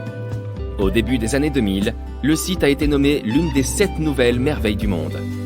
Très loin de cet endroit, au Guatemala, se trouvent d'anciennes ruines mayas. La cité perdue de Tikal est un site composé de 12 000 édifices, les vestiges de la capitale de l'ancien empire maya. Elle est comparable en importance à Londres ou à New York. L'Acropole Nord est le plus ancien complexe de monuments de Tikal. Construit par la seule main de l'homme en 750 avant Jésus-Christ, il servait de lieu de repos aux dignitaires et aux rois. À l'époque, les temples en forme de pyramide étaient peints d'un magnifique rouge. Les Mayas adoraient cette couleur. Aujourd'hui, bien sûr, tout est couleur de calcaire. Les archéologues ignorent la raison de la chute de Tikal. Est-ce la sécheresse qui l'a causée, une maladie ou quelque chose de complètement différent? Sur la rive gauche du Tigre se trouve une ancienne ruine étrange, une grande arche abîmée. Elle appartenait à une ville appelée Ctésiphon, le joyau de l'Empire perse pendant plus de 800 ans. La ville abritait un palais extravagant, doté d'une mosaïque de verre, de tapis ornés de joyaux et de beaucoup de marbre. D'ailleurs, pourquoi les rois semblent-ils tant adorer le marbre? L'arche faisait partie du complexe du palais impérial. Jusqu'à l'époque moderne, c'était la plus grande voûte autoportante construite par l'homme. Tu remarqueras qu'il n'y a aucun pilier pour la soutenir. En raison de son immense richesse, la ville était constamment la cible d'autres empires, jusqu'à ce qu'elle finisse par tomber. Tu as envie de découvrir d'autres ruines mayas? Chichén Itzá est un site archéologique dont les pyramides sont les mieux préservées de la planète. Située dans l'état du Yucatan au Mexique, cette cité maya a plus de 1500 ans. À son apogée, elle abritait 35 000 personnes. Le site compte un total de 26 ruines à découvrir. Le point culminant est El Castillo, un énorme temple qui se dresse à 24 mètres au-dessus du sol. Sa caractéristique la plus singulière est qu'il comporte 91 marches sur chacun de ses 4 côtés. En comptant la plateforme supérieure, cela fait 365 marches, soit le nombre de jours de l'année solaire. La plus ancienne cité perdue de cette liste remonte à la période néolithique. C'est à ce moment-là que nous, les êtres humains, avons commencé à pratiquer l'agriculture pour la première fois, au lieu de vivre selon un mode de vie entièrement nomade basé sur la chasse et la cueillette. Dans l'archipel des Orcades, au large de l'Écosse, se trouve un site préhistorique connu sous le nom de Skara Brae. Grâce à d'excellents travaux de restauration, le site est très bien conservé. Tu peux voir des habitations préhistoriques avec des foyers, des meubles en pierre et même des toilettes primitives. Les chercheurs ont aussi trouvé des symboles runiques sur le site, ce qui signifie qu'il est possible qu'il se soit essayé à une forme d'écriture. Ah, la Grèce. Quelqu'un veut de la feta? Nous voilà arrivés au cœur des cœurs de l'archéologie. Mais aujourd'hui, nous explorerons un site en particulier, le colosse de Rhodes. Aussi connu sous le nom de géant de bronze, il était l'une des 7 merveilles du monde antique, se dressant dans le port de la ville grecque de Rhodes au IIIe siècle avant Jésus-Christ. On dit que le colosse mesurait 32 mètres de haut. On pense aussi que la statue a été construite avec l'aide de 900 chameaux. Malheureusement, elle n'est restée debout que pendant une 60aine d'années. Un tremblement de terre dévastateur l'a réduite en miettes, si bien qu'en visitant les lieux, les visiteurs ne découvraient plus qu'un pied géant. Maintenant, il n'y a plus rien à l'endroit où se trouvait la statue. On trouve un grand nombre de murs en ruine de par le monde. Et pour notre dernière visite de la journée, c'est exactement de cela dont il va s'agir. Tout au nord de l'Angleterre se trouve la ruine du mur d'Adrien. L'empereur romain a fait construire ce mur afin de séparer son empire des peuples de Calédonie. Le mur originel était beaucoup plus grand que ce qu'il en reste aujourd'hui. Mais les ruines sont tout de même assez impressionnantes. Elles consistent en une structure qui s'étend sur 117 km d'une côte à l'autre. À l'époque, le mur d'Adrien abritait 17 grands forts et de nombreuses tours d'observation afin d'assurer une sécurité maximale à cette province. Le mur est tombé dans l'oubli lorsque les Romains ont déserté l'île de Bretagne au début du 5e siècle. Les gens ont commencé à le dépouiller pour construire des églises, des fermes et même des maisons. Aujourd'hui, si tu décides de visiter les ruines, tu ne verras que des fragments d'environ 1 mètre de haut. Mais c'est quand même assez chouette, hein? Jouons un petit jeu de devinette. Je vais citer les sites touristiques qui figurent sur ta liste de choses à faire avant de mourir. Machu Picchu, le Colisée, Petra, le Taj Mahal. Ai-je au moins trouvé l'un d'entre eux? Je dois avouer que j'étais en train de les choisir de la liste des 7 nouvelles merveilles du monde. Cette liste a été officiellement achevée en 2007, après un vote mondial. Qu'est-il advenu de l'ancienne liste? Elle a été établie au IIe siècle avant notre ère. Et il ne reste de cette liste qu'un seul site. Les pyramides de Gizeh. Fais tes valises. Nous partons au Pérou, où se trouve le majestueux Machu Picchu.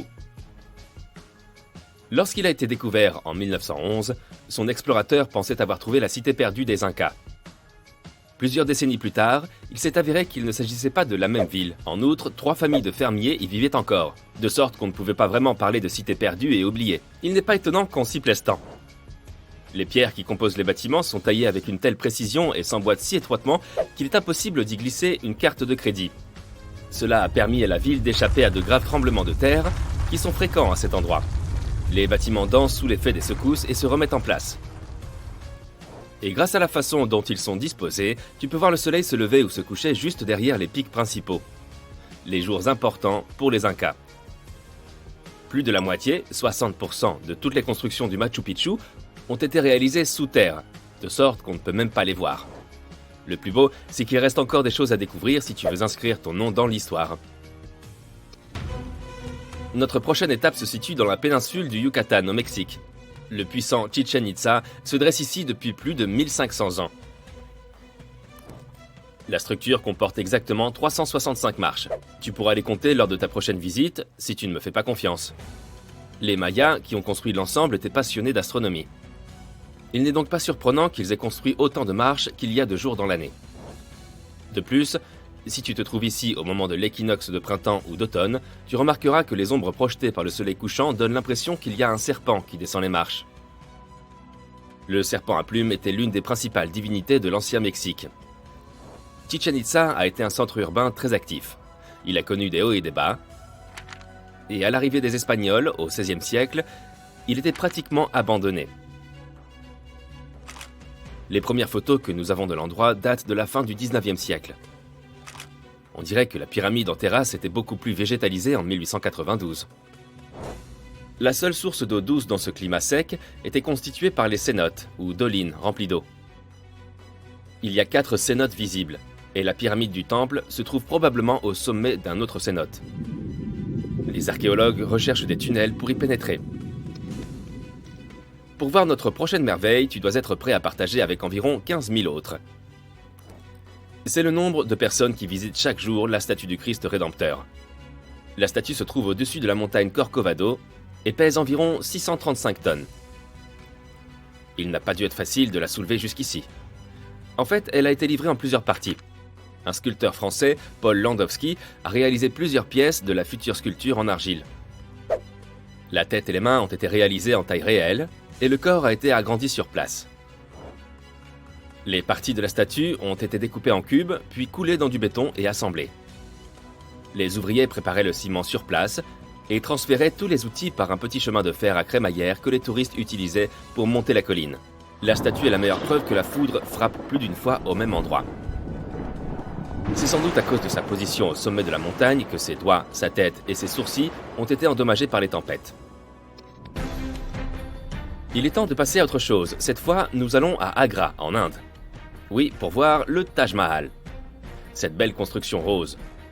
Attends, elle n'a pas toujours été blanche? Le Taj Mahal change de couleur en fonction de l'heure. Il est rose pâle ou gris nacré au lever du soleil, blanc cristallin à midi, et le coucher du soleil le peint en orange bronze.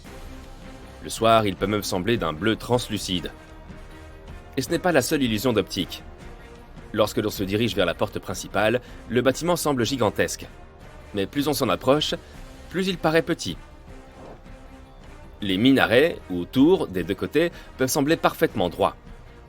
Mais en réalité, ils penchent vers l'extérieur.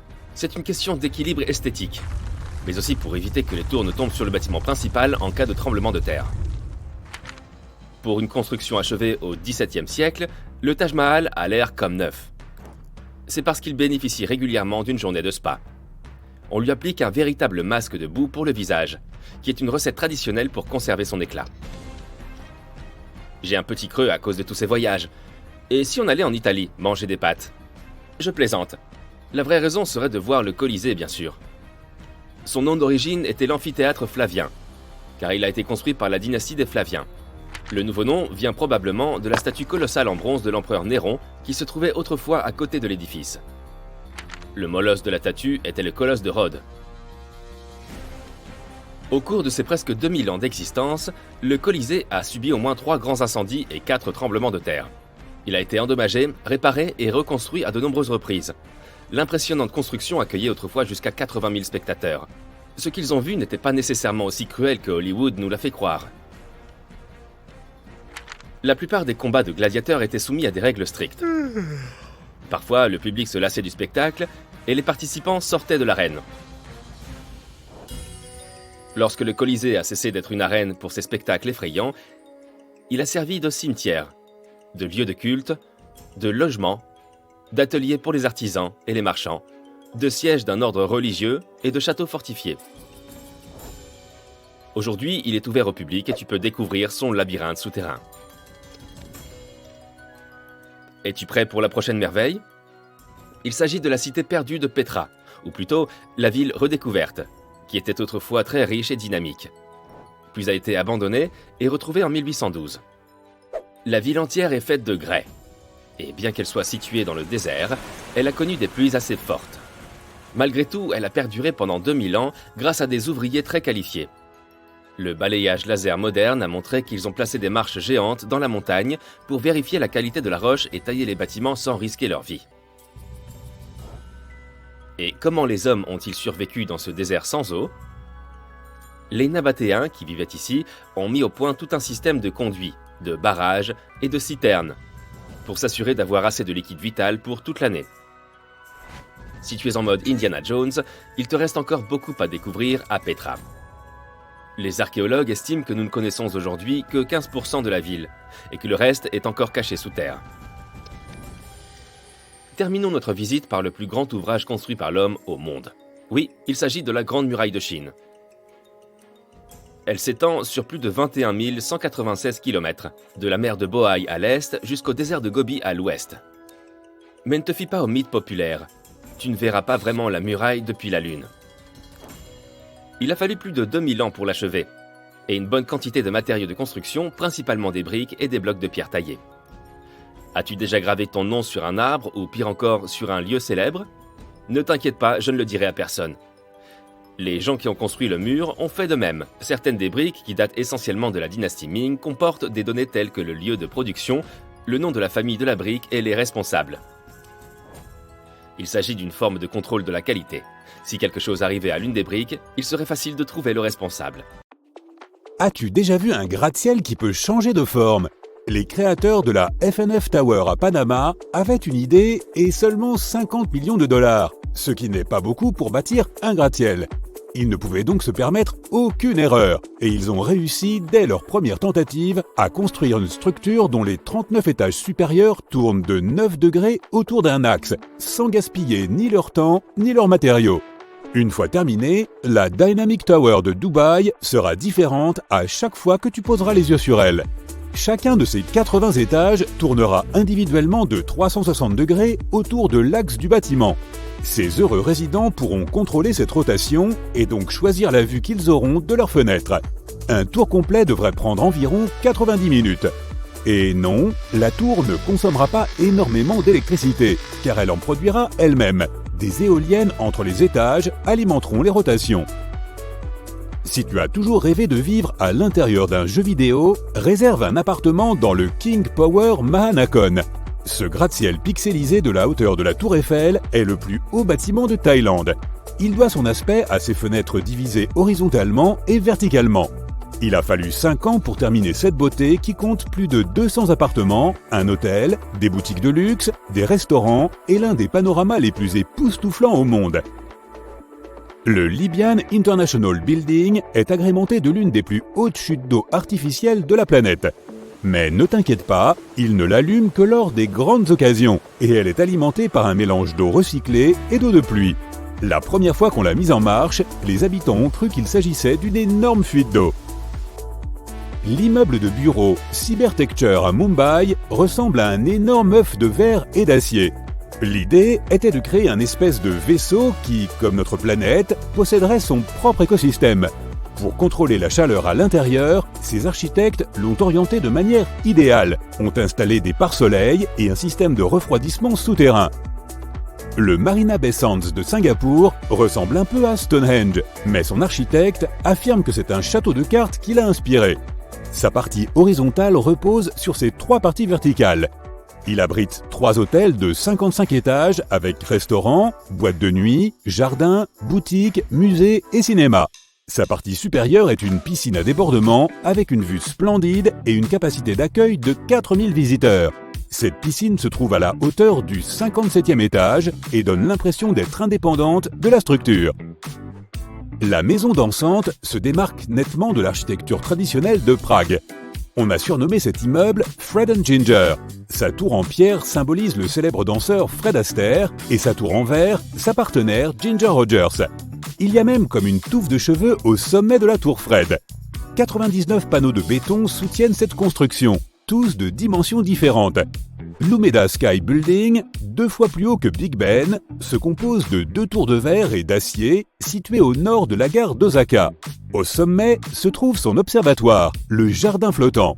Bien qu'on l'ait construit dans une ville immense, sa passerelle est si haute que la seule chose que tu entendras là-haut est le vent. Si tu as le vertige, tu peux visiter son jardin urbain, son théâtre, son musée d'art ou l'un des nombreux bureaux proches de son rez-de-chaussée. L'architecte Octavio Mendoza possède probablement la plus grande poterie du monde.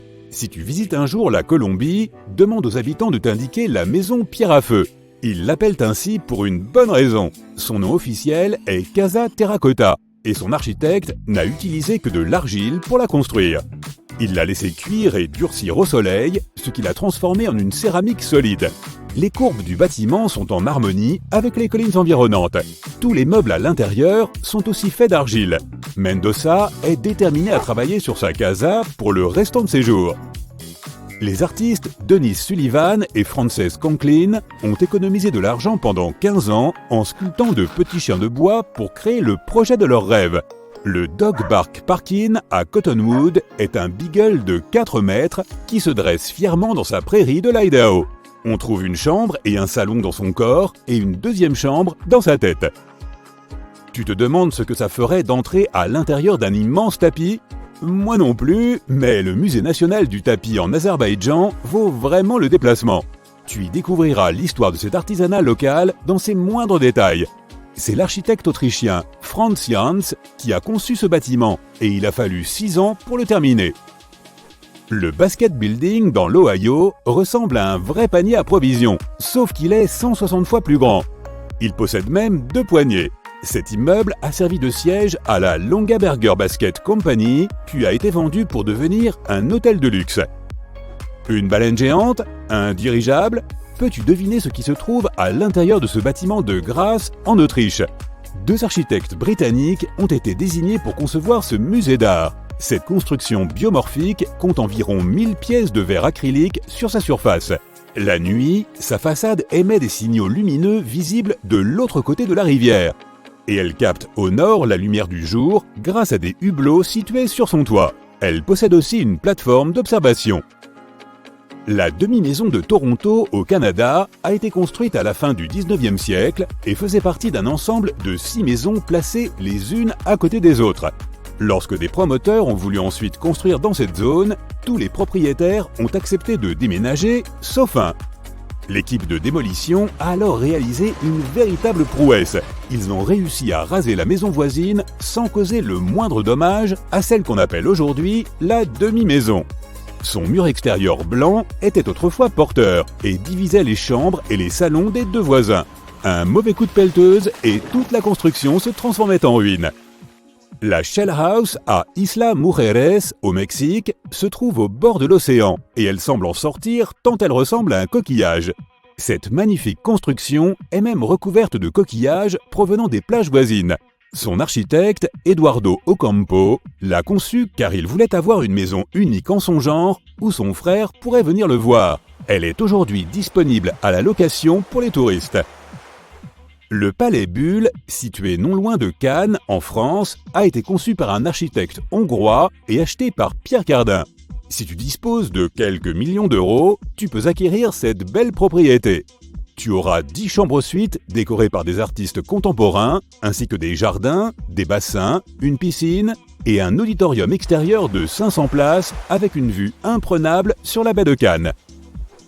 Est-ce que tu peux trouver une maison droite sur cette image ? Et non, moi non plus.